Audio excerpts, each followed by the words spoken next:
Happiness is not a reward for virtue, but a deception that keeps us in the game. Arthur Schopenhauer.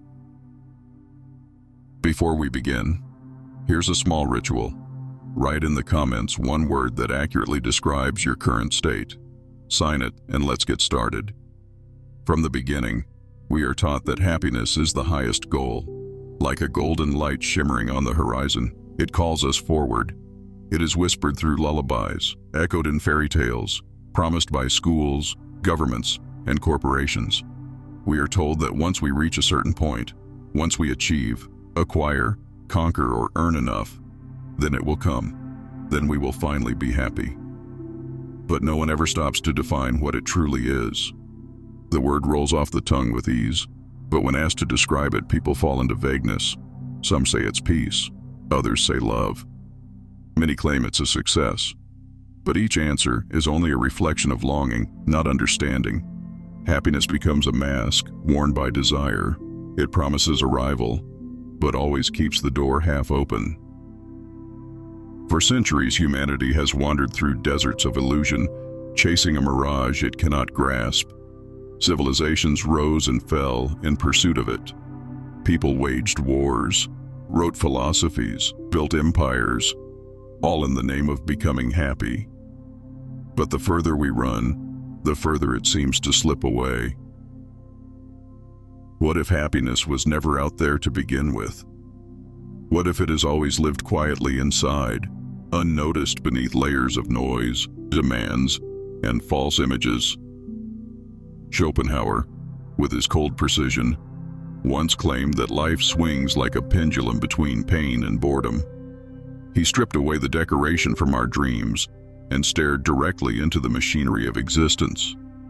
For him, happiness was not real. It was only the temporary absence of suffering. And perhaps he wasn't wrong. Maybe happiness is not a climax, but a silence. Not a peak, but the space between chaos. Maybe our mistake has always been thinking of it as something to be reached rather than remembered. The modern world sells us the idea that happiness is a product, a trophy, a lifestyle. It decorates the illusion with music, screens, and seductive narratives. But all of it points outward. All of it distracts. Meanwhile, the self, quiet, raw, and waiting, is left in the shadows, unheard. We chase the light, not knowing that we are the flame. We run after echoes, not realizing the voice is our own. We search the world for a home, unaware that it was never outside. The tragedy is not that happiness is unreachable, but that we keep looking for it in places where it does not live. The deeper truth is this: happiness, if it exists at all, is not a destination. It is a rhythm, a presence, a return. It does not scream. It does not demand. It waits, like a forgotten friend, inside the very stillness we avoid. And so begins the unlearning. The slow peeling away of stories told to us. The gentle dismantling of the shiny illusions we inherited. In that unraveling, something silent begins to breathe again. The world will keep shouting. It will keep promising more, but somewhere beneath it all, there is a quiet that does not break. A space untouched by victory or failure. That is where the real beginning, not in the chase, but in the stopping. Desire is a beautiful liar. It dresses in colors so vivid they seem more real than life itself. It whispers that just one more achievement, one more embrace, one more possession will complete the puzzle. But the moment we touch it, it vanishes, dissolving into smoke, only to reappear slightly further ahead, slightly out of reach. This is not failure. This is the nature of desire. It does not seek fulfillment. It feeds on the absence of it. As soon as one wish is granted, a new one takes its place. This cycle, endless and consuming, is not a flaw of human psychology. It is its very engine. Schopenhauer observed that life is propelled not by peace, but by craving. Will, as he called it, is the blind force that animates all things, yet knows no rest. We are pulled forward not by clarity, but by compulsion. And the tragedy is, even when we get what we thought we needed, Satisfaction slips away as quickly as it came. This is why happiness, when pursued through the lens of desire, becomes a trap. Each success, each pleasure, each goal fulfilled is a door that opens to yet another corridor. The path never ends because the traveler is chasing his own shadow. Psychology confirms what Schopenhauer sensed in his bones. The phenomenon of hedonic adaptation shows that no matter how positive a change, its impact on our happiness fades with time. The new house, the raise, the recognition, they all become the new normal. Our inner baseline adjusts, and the thrill becomes mundane. This constant recalibration ensures that happiness remains elusive. We don't grow happier, we grow accustomed. This is not only a psychological insight, but a cultural one. In the modern world, we are bombarded with messages that tell us to want more, be more, do more. The promise is simple. With enough effort and accumulation, happiness will follow. But what if this promise is the very thing that's making us miserable? The brain is designed to seek novelty. It rewards us for new experiences, new achievements, new stories. But it does not distinguish between joy and distraction. In chasing novelty, we confuse stimulation for meaning. We fill our days, our feeds, our minds, but remain hollow. The more we consume, the emptier we feel. A classic experiment in behavioral psychology showed that rats would press a lever to receive stimulation directly to their brain's pleasure center. They would do this compulsively, ignoring food, water, even sleep, until they collapsed. The pursuit of pleasure, detached from meaning, becomes self-destruction. Humans, though more complex, are not immune to this impulse. Scroll long enough, click fast enough, buy often enough, and the result is the same. Pleasure without rest, excitement without satisfaction, a life full of content, but devoid of connection. Desire gives us the illusion of control. It tells us we are moving forward, that we are progressing, but often we are simply running in circles, deeper into exhaustion, further from ourselves.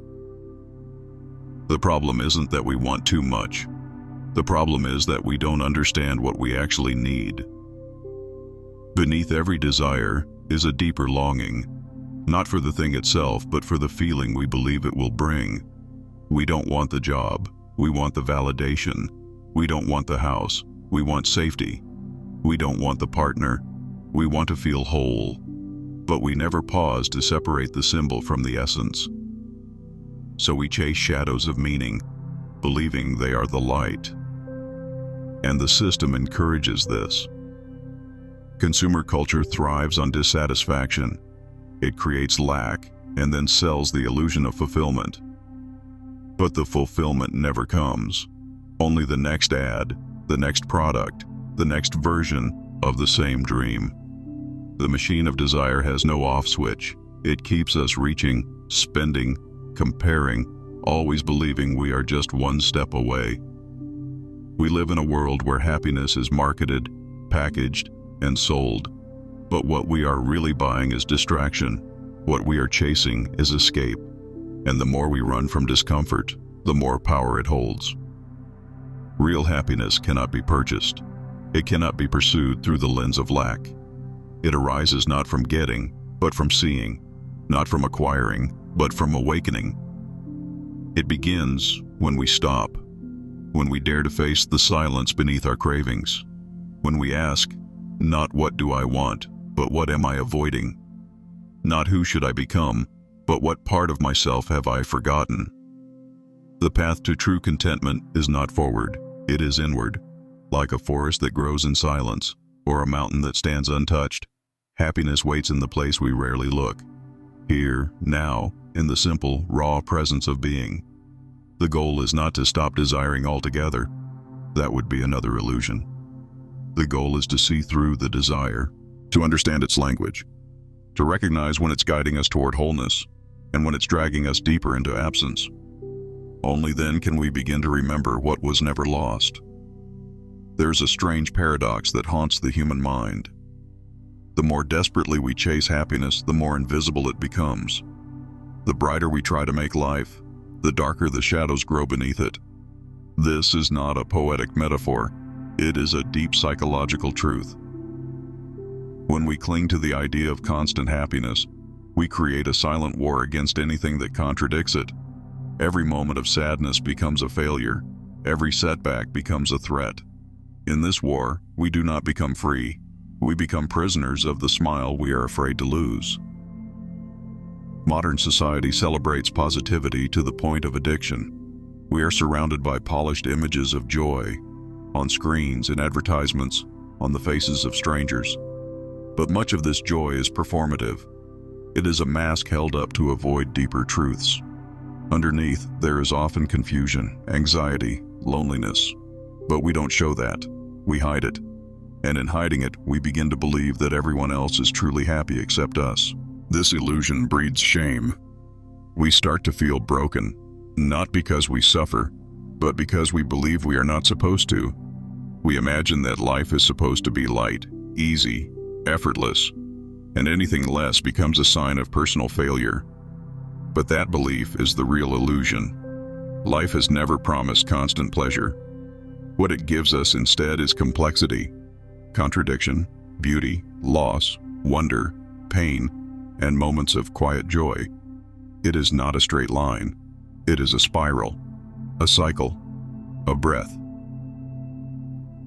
Arthur Schopenhauer saw this with ruthless clarity. He didn't hate life. He simply refused to lie about it. For him, suffering was not an exception. It was the rule. And happiness, if it appeared at all, was a brief interruption, like a moment of silence between the screams. His view may seem bleak, but it carries a strange kind of liberation. Because if we stop expecting happiness to be permanent, we also stop blaming ourselves when it vanishes. We begin to make peace with the truth that life is not about constant sunshine, but about dancing in the rain. Psychologically, this shift is vital. Studies show that people who accept negative emotions, rather than suppressing them, are more resilient, more grounded, and ultimately more satisfied. Acceptance does not mean surrender. It means no longer being at war with reality. Imagine a garden that only wants sunlight. The moment a cloud appears, it panics.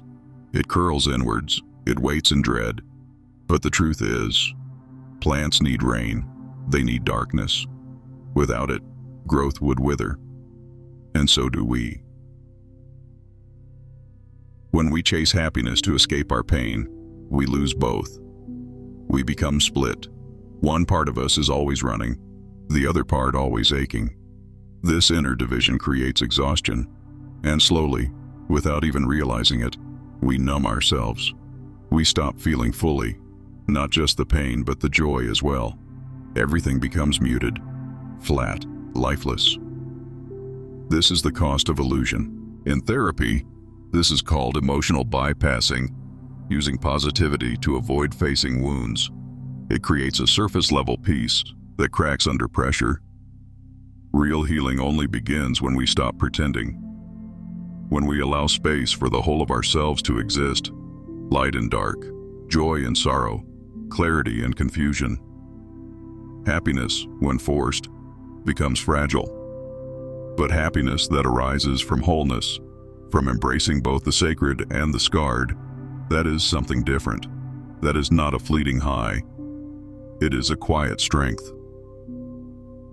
We must learn to sit with discomfort, to breathe through it, to let it speak. Pain is not our enemy. It is a message. It tells us where we are wounded. It shows us where we are still alive. In this way, suffering can become a doorway, not a wall. A teacher, not a punishment. Carl Jung said that what we do not make conscious will return as fate. The parts of ourselves we avoid will find a way to speak, through symptoms, through patterns, through silence that grows heavy with time. But if we turn toward them, if we welcome them, even for a moment, something begins to shift. We begin to feel real again. Not perfect, not always happy, but grounded, human, present. And in that presence, a different kind of happiness starts to emerge. One that does not need to sparkle. One that does not demand applause. It simply exists. Like a quiet friend sitting beside you, needing nothing, offering everything. This happiness cannot be chased. It can only be noticed. It is there when you stop comparing, when you stop reaching, when you return to the breath, the body, the sound of the wind. It is not always joyful, but it is alive. It is not an escape, but a homecoming. The more we try to control happiness, the more it slips through our fingers. But when we surrender the chase, when we allow ourselves to be exactly as we are, without judgment, then happiness begins to grow, not as a peak, but as a foundation, a soft ground beneath our feet, a quiet rhythm in the chest, a light that does not blind, but warms. This is not the happiness sold to us. It is not shiny, it is not loud, but it is real, and real is enough. Science has long tried to measure happiness. Psychologists, neuroscientists, philosophers, all have searched for its source, its formula, its essence. Some have defined it as life satisfaction, others as the presence of positive emotions. But none have fully captured it, because happiness refuses to be pinned down. It is not a constant, it is a wave. And yet, something remarkable happens when we shift the focus from chasing happiness to understanding it from within. The brain is a living symphony of chemicals and electricity. Among its many notes, there are a few that are closely tied to what we call happiness: dopamine, serotonin, oxytocin, endorphins. These are not just names. They are messengers of experience. They shape how we feel, how we love, how we connect. Dopamine gives us the thrill of pursuit, the rush of achievement. But it is short-lived, quickly fading after the goal is reached. Serotonin is more subtle, a sense of confidence, of stability, of belonging. Oxytocin is the chemical of connection, a warm glow that arises in closeness with others. Endorphins mask pain and create moments of bliss, often after effort or laughter. But here is what's important. None of these require external success. They are triggered just as easily by a deep breath, a sincere hug, a walk in nature, a moment of stillness. The body holds the map to happiness, but we have been trained to look elsewhere. Scientific studies on long-term well-being have revealed something simple, almost disappointingly so. People who report higher levels of happiness are not those with the most wealth or status, but those who live with presence, gratitude, and purpose. They are not constantly euphoric. They are deeply connected to the moment. Meditation research has shown that even short daily practice can reshape the brain. The prefrontal cortex, responsible for awareness and decision-making, grows thicker. The amygdala, linked to fear and stress, becomes less reactive. Over time, people report feeling calmer, more centered, more alive. This is not magic. It is biology responding to attention. The monk Mathieu Ricard, often called the happiest man in the world, did not reach that state through possessions or achievements. He cultivated inner stillness through decades of practice, and brain scans showed extraordinary activity in regions linked to compassion, joy, and resilience. His joy was not loud, it was luminous. Contrast this with the lives of many who seem outwardly successful. Celebrities, executives, influencers, surrounded by everything the world claims brings happiness, and yet often struggling with anxiety, addiction, emptiness. Because when happiness is built on image, it becomes fragile. When it is built on essence, it endures. There is a growing branch of psychology called positive psychology. It does not ignore pain, but focuses on what makes life worth living. Researchers like Martin Seligman found that happiness has 3 layers: pleasure, engagement, and meaning. Pleasure is fleeting. Engagement is when we are absorbed in something we love. But meaning, that is the deepest layer. It is the sense that our life matters, even in suffering. This is where inner happiness lives, not in escaping pain, but in being present with what is. And yet our culture trains us to overlook this. We are raised to be achievers, not feelers. We are told that rest is laziness, that joy must be earned, that silence is empty. So we fill our calendars, our feeds, our minds, all to avoid the simple truth that we are enough, even in stillness. But look closely. The laughter of a child, the light of morning through a window, the warmth of a shared meal, the quiet of breathing deeply. These are not lesser moments. They are the very fabric of real happiness, and they are always available, not as rewards, but as reminders. Gratitude, too, is more than a moral virtue. It is a neurological tool. Studies show that people who practice gratitude consistently experience greater well-being, better sleep, stronger relationships, not because their lives are easier, but because their perception shifts. They begin to notice the good.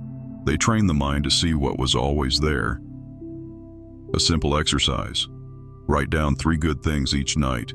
Not grand things, just honest ones. A kind word, a moment of peace, the smell of rain. Over time, the brain learns. It adapts. It softens. The heart opens. This is not about pretending everything is fine. It's about seeing clearly, without distortion. It's about letting go of the myth that happiness is somewhere else, sometime later. It is here, in this breath, in this body, in this imperfect, beautiful now. When we stop outsourcing happiness, we reclaim our power. When we stop chasing, we begin to arrive. And this arrival is not dramatic. It is gentle. A quiet recognition. A sense that nothing needs to be added. Nothing needs to be fixed. Just this. Just being. This is what Schopenhauer could not see clearly. Or perhaps what he saw, but through the lens of suffering. That beyond the noise of craving and the emptiness of false joy, there is a ground of being that simply is. Silent, alive, free. Happiness is not a fantasy. It is not a finish line. It is not a performance. It is presence. It is the small flame inside that has never gone out, only been forgotten. And once you remember, even for a moment, the world begins to look different. Not brighter necessarily, but truer. And that truth has its own kind of light. There comes a point when the pursuit begins to dissolve.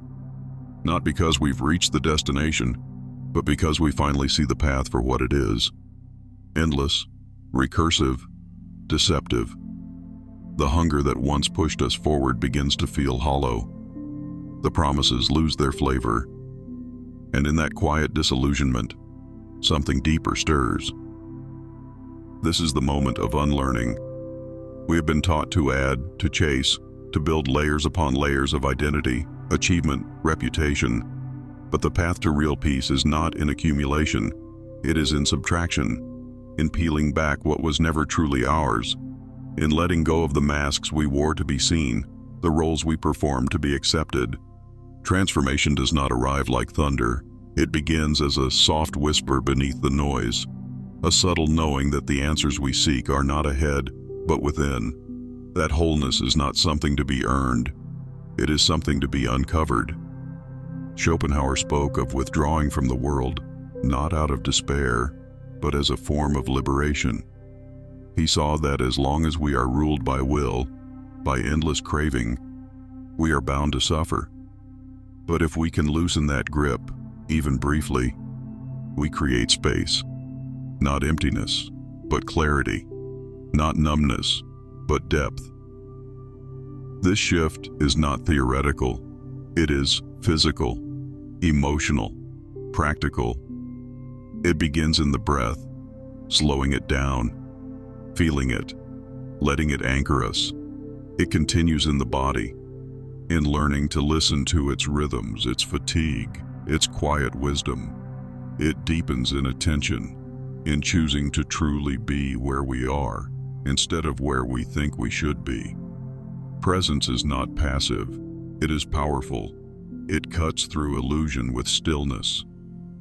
Therapists often speak of integration, the process of becoming whole by facing, feeling, and including every part of ourselves. Not fixing, not rejecting, simply including. The grief, the anger, the confusion, they are not obstacles. They are signals, messengers, gateways. When we stop fighting reality, we begin to feel safe in it. And safety is the soil where real joy can grow. This is where many ancient practices converge, from Stoicism to Buddhism to contemplative Christianity. They all point to the same paradox, that freedom begins not in control, but in surrender. That strength is found not in tension, but in softness. That happiness arrives not when life becomes perfect, but when we stop needing it to be. Letting go is not defeat, it is release. We let go of the story that we are not enough.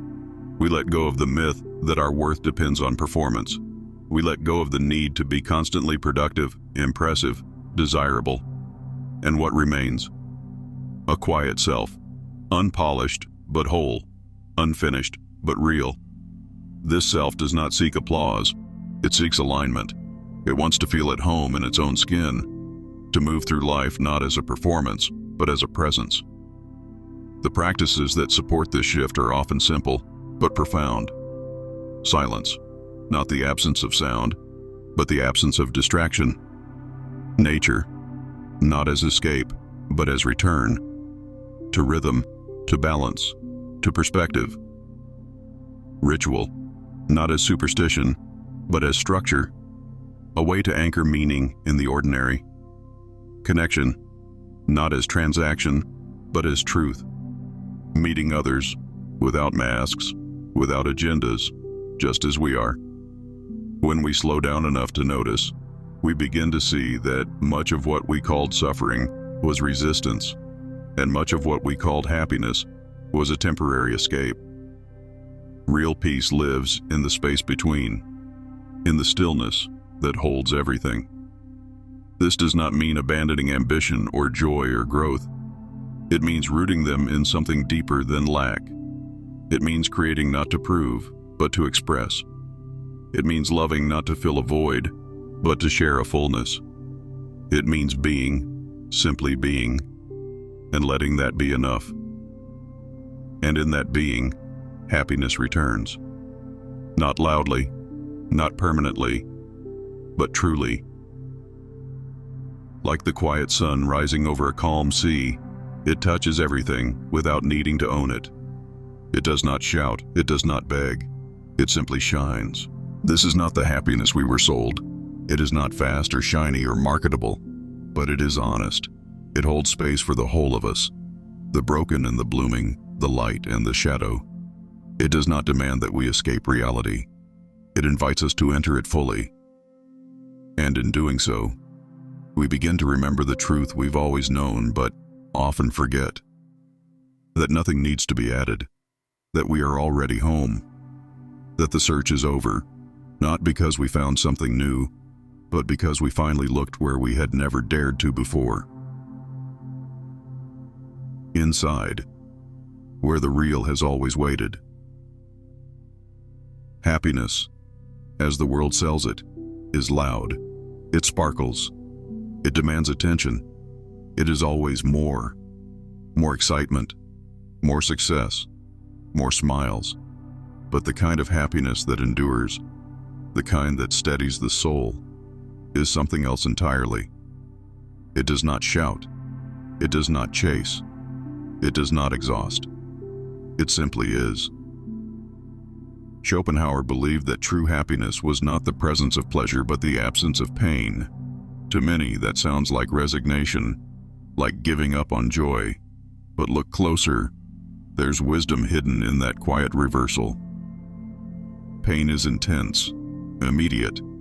It captures the mind completely. But peace is subtle. It arrives in stillness, in simplicity, in moments so small they are often missed. And yet, these are the moments where life is most real, when nothing aches, when nothing is missing, when the heart rests. This is not about becoming numb. It's about becoming receptive. When we stop chasing euphoria, we begin to notice the softer layers of existence, the gentle peace of sitting in silence, the slow rhythm of breath, the quiet presence of someone beside you, saying nothing but still being there. This kind of happiness is not made of fireworks, it is made of space. In many contemplative traditions, silence is considered sacred, not as emptiness, but as fullness. A kind of presence that holds everything without having to explain it. When we sit in silence, we meet ourselves, not the version we show to the world, but the one that watches, listens, feels. And in that meeting, something deep begins to settle. The modern world resists silence. It fills every gap with sound, every pause with distraction. We are conditioned to fear stillness, to think of it as a void. But stillness is not the absence of life. It is where life gathers, where it breathes, where it reveals its shape. Try sitting with yourself. No phone, no music, no agenda.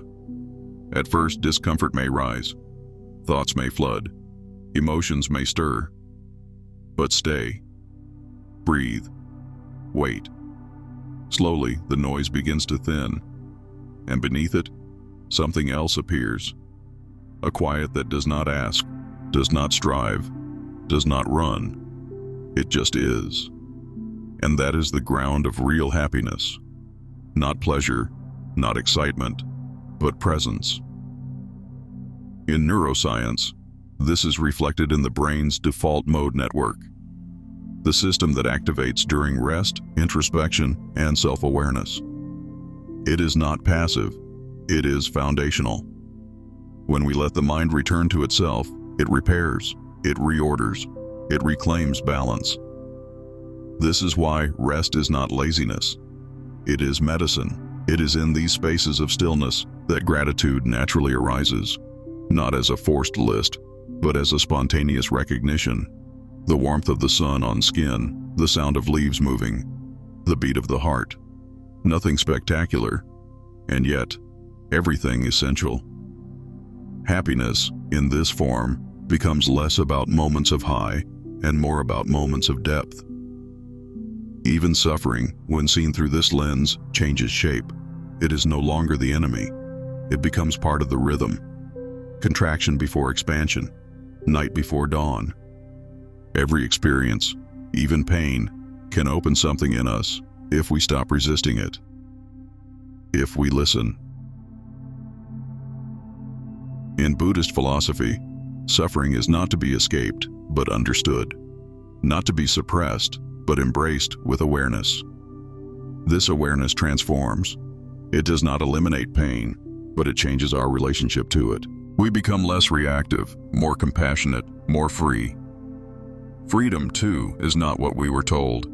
It is not the ability to do anything at any time. It is the inner space to feel fully, without being controlled by the feeling. It is the capacity to sit in discomfort without breaking, to sit in joy without clinging, to simply be, in whatever arises, with an open heart. This is the quiet revolution of awareness. It rewrites our definition of happiness from within.